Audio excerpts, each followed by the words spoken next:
Good morning everyone, welcome back to my channel fanatical travel.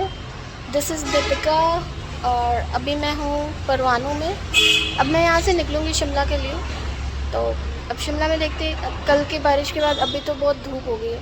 ये देखो इतनी सारी धूप है अभी। तो अब देखते हैं ऊपर कैसा सीन होता है, फिर आपको आगे का ब्लॉग दिखाते हैं। ये परवाणू का रोपवे है और ये इस पहाड़ से डायरेक्ट उस पहाड़ पे ले जाता है। ये यहाँ का व्यू है और हर तरफ वादियाँ ही वादियाँ। धूप है तो अब कल जैसी ठंड भी नहीं लग रही। कल तो ठंड लग गई थी, अभी तो लग रहा है मैं ही जा रही हूँ क्या शिमला। कोई रोड पे दिख ही नहीं रहा इस साइड जाने, सिर्फ वापस आने वाले दिख रहे हैं। कहीं स्नोफॉल तो नहीं है कोई शिमला में?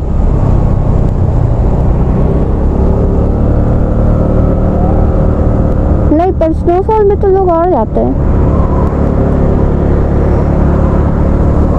वो देखो घने घने जंगल। लो, बोला नहीं कि गाड़ी आ गई। और यहाँ से शिमला था 70 किलोमीटर, जहाँ पहुँचने में मुझे 2.5 आवर लगेंगे।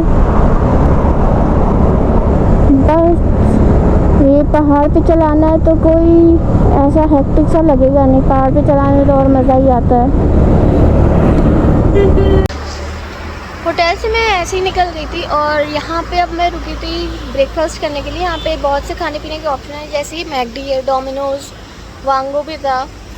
तो यहाँ पे बहुत सारे ऑप्शंस आपको मिल जाएंगे। और यहाँ से ये व्यू देखिए।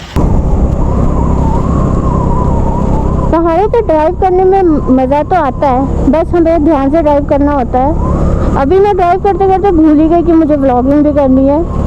ये रोड्स, हाँ एक चीज़ और, मैंने यहाँ की रोड्स देखी, बहुत ही मतलब 2 लेन्स में बनी हुई है, जो बहुत ही कंफर्टेबल और अच्छी है। अगर मतलब यहाँ ट्रैफिक होता होगा, शायद ऊपर की साइड होता होगा, बट यहाँ तो नहीं है। कल जैसे बारिश हुई थी, मुझे ये लग रहा था कहीं मुझे परवाणू से ही वापस में जाना पड़े, बट अभी अच्छी धूप हो गई है तो अब मैं ऊपर जा रही हूँ। यहाँ से शिमला 52 किलोमीटर से बस, तो शिमला पहुँचने वाली हूँ मैं। और ये व्यूज़ देखो आप सामने, रोड्स भी बहुत ही ज़्यादा क्लीन है।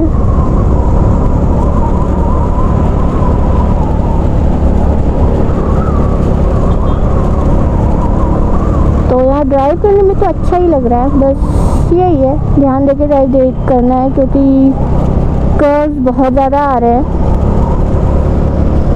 और आप इधर उधर भी नहीं देख सकते जैसे मैं देख रही हूँ अभी। अच्छा, एक और इशू है, मुझे समझ नहीं आ रहा, अगर आप लोगों को किसी को पता चले तो मुझे भी बताना प्लीज़। पहले मैं रिकॉर्ड करती थी गोप्रो में, मतलब रिकॉर्डिंग, वॉइस रिकॉर्डिंग दूसरे फ़ोन में करती थी और गोप्रो की रिकॉर्डिंग वीडियो के लिए बस होती थी। फिर मैंने गोप्रो का अडॉप्टर ख़रीदा और अब मैं उससे रिकॉर्ड कर रही हूँ, बट कभी कभी वो रिकॉर्ड हो रहा है, कभी कभी नहीं हो रहा है, पता नहीं क्यों। अब मुझे पता तो चलेगा नहीं अभी मैं जो बोल रही हूँ वो रिकॉर्ड हो रहा है या नहीं हो रहा।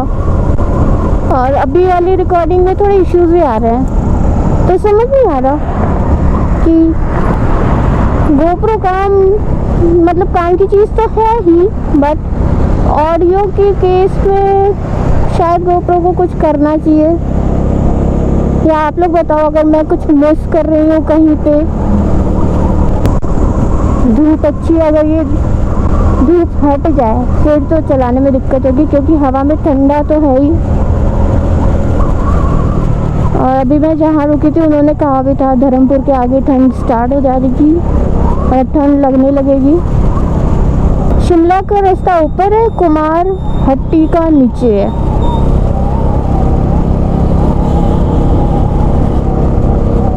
जैसे जैसे ऊपर वाला रास्ता आ रहा है वैसे वैसे स्कूटी स्लो हो जा रही है, और जैसे जैसे नीचे वाला रास्ता आ रहा है स्कूटी अपनी स्पीड में, फुल ऑन स्पीड में चलना शुरू कर दे रही है। अब ये देखो, ये 3 लेन की रोड हो गई। आगे जाके छोटी होती जा रही है। मतलब अब 2 हो गई। ये धर्मपुर है। इसके पीछे ही एक कट गया था जहाँ से आप कसौली भी जा सकते हो।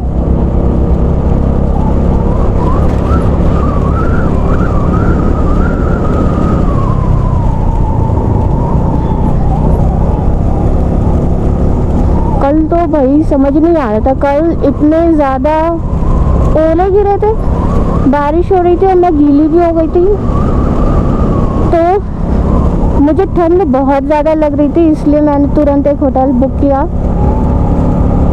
वैसे तो वहाँ परवाणू से सिर्फ 2 ही घंटे बचे थे, बट मैं गीली हो गई थी तो मैं चाहती नहीं थी कि मैं बीमार पड़ूँ, इसलिए मैंने तुरंत एक होटल बुक किया परवाणू में। वहाँ रुक गई और सो गई।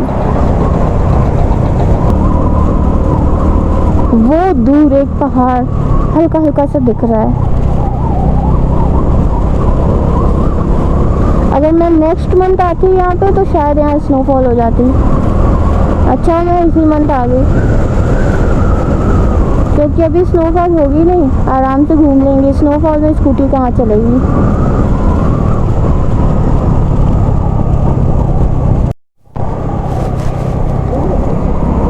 यहाँ से देवघाट 5, सोलन 7 और शिमला 53। ये रहा सोलन विलेज।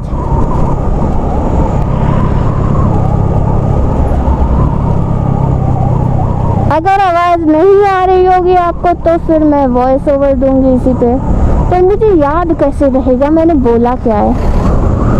एक्साइटमेंट तो यहाँ पे है, वहाँ पे कैसे याद करूँगी। इस टाइम मैंने एक्साइट होके क्या बोल दिया।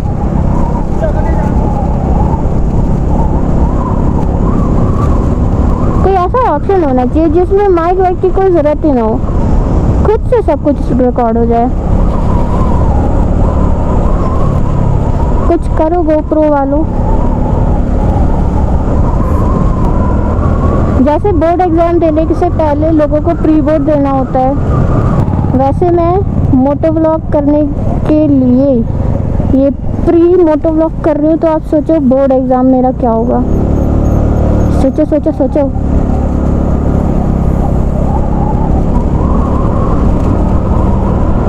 मैं ट्रायल ले रही हूँ कि मैं बोर्ड एग्ज़ाम दे पाऊँ।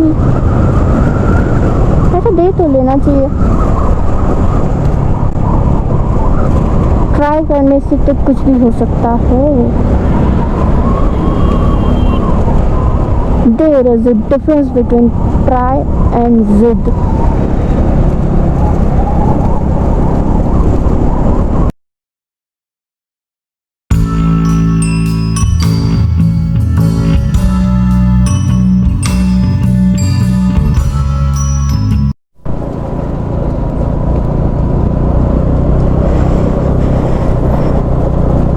सोलन से आगे निकलते ही आपको पूरे रास्ते ऐसे कंस्ट्रक्शन वर्क्स दिखते रहेंगे। ये रोड्स को बड़ा करने के लिए, चौड़ा करने के लिए है, ताकि लेन थोड़ी बढ़ जाए। तो थोड़ा धूल मिट्टी तो है,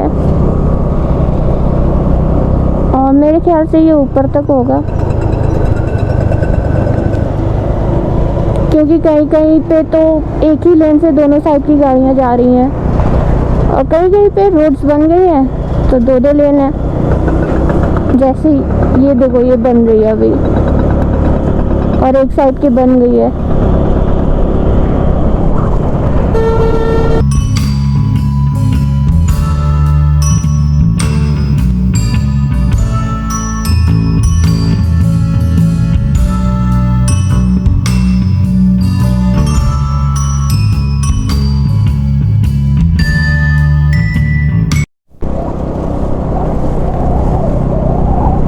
फाइनली डेस्टिनेशन रीच्ड। शिमला पहुंच गए, मजा आ गया।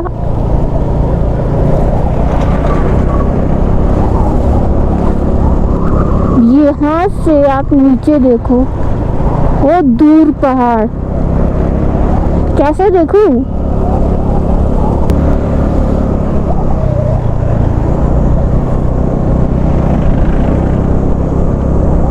ये देखो, वो है शिमला, जहाँ मैं पहुँचने वाली हूँ 10 मिनट में।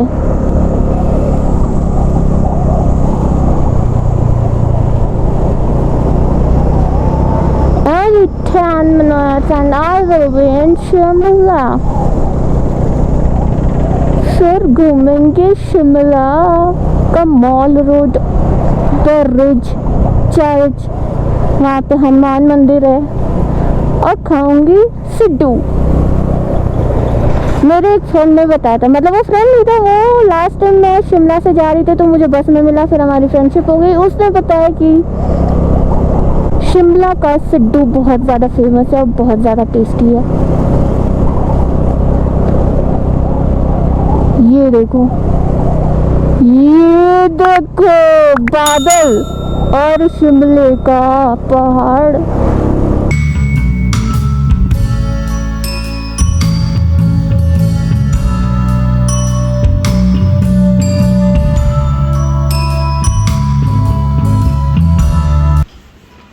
फाइनली एक अच्छा होटल मिल गया है, तो अभी थोड़ा सा फ्रेश होके फेस धुल के अब जा रही हूँ मैं मॉल रोड।